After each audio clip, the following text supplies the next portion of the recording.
Argentina, a place with a lot to offer. The end of a long journey. But for one group of people, it's a destination they believe they shouldn't be having to visit at all. Go that way.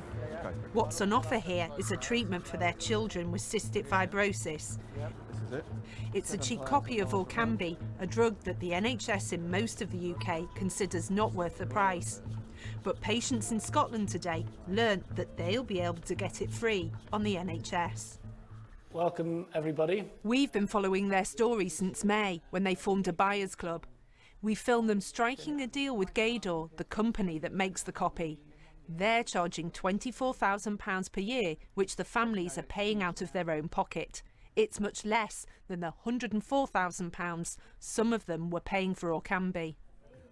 And today in Buenos Aires, they were finally able to pick up 3 months' supply of the drugs, as is allowed under current rules. Michael Naylor from Belfast is here for his son. He's finally got the copies. It's a very emotional moment because we've been battling for this for many years to get these drugs for my son, and now finally, after 4 years, I'm here and I can go home now and basically give him a chance of normal life. It's just wonderful. It feels fantastic. I think it's appalling that they're in this position and that they're having to fly out to Argentina to collect prescriptions. This is a drug that they should be able to have on prescription here in the United Kingdom. But finally getting the copies of Orkambi today is poignant. If they lived in Scotland, the Argentinian trip may not have been necessary. Today, Holyrood announced that around 400 cystic fibrosis patients would have NHS access to Orkambi and another drug. I know there will be cystic fibrosis patients and their families across the country today who are very relieved about this, and I know that everybody will welcome what is exceptionally good news.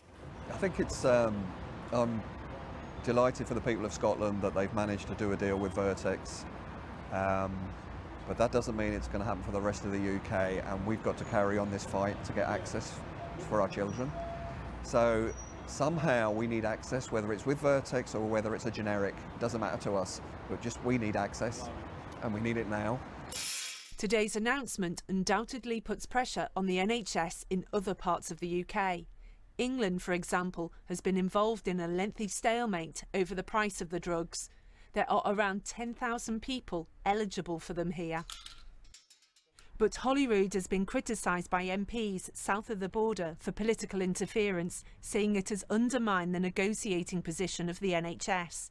And only last month, the Scottish drug pricing watchdog rejected the routine use of Orkambi, saying the drug wasn't cost-effective.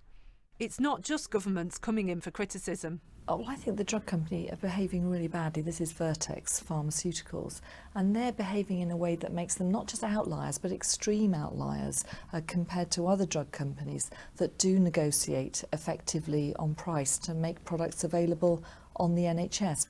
In a statement, the drug company Vertex told us it understood and shared patients' frustration and the urgency to resolve the access situation in England.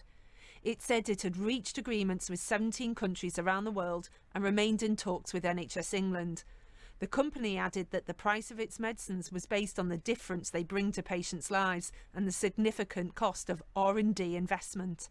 There are other options open to the NHS if they and Vertex fail to reach an agreement. The government could suspend Orkambi's patent, overturning the monopoly, or they could fund a large-scale clinical trial that uses a generic or copy version of Orkambi. NHS England told Newsnight that they are committed to exploring and developing other options.